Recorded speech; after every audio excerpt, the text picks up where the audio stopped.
রমজানের এক শান্ত বিকেলে ছোট্ট গ্রামের এক কিশোর গভীরভাবে ভাবছিল।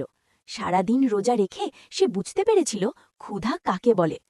ইফতারের সময়ে যখন তার সামনে খাবার সাজানো হলো, তখন হঠাৎ তার মনে পড়ল গ্রামের সেই বৃদ্ধা মহিলার কথা, যিনি একা থাকেন আর প্রায়ই ঠিকমতো খাবার জোটে না।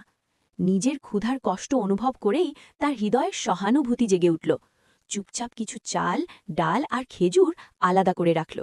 রাত গভীর হলে, চারদিক যখন নিস্তব্ধ, চাঁদের আলোয় আলোকিত পথ ধরে সে ধীরে ধীরে বৃদ্ধার বাড়ির দিকে এগিয়ে গেল। কারো নজরে না পড়ে সে দরজার সামনে খাবারের ব্যাগটি রেখে আস্তে করে সরে গেল। পরদিন ভোরে বৃদ্ধা দরজা খুলে খাবারের ব্যাগটি দেখে বিস্ময়ে হতবাক হয়ে গেলেন।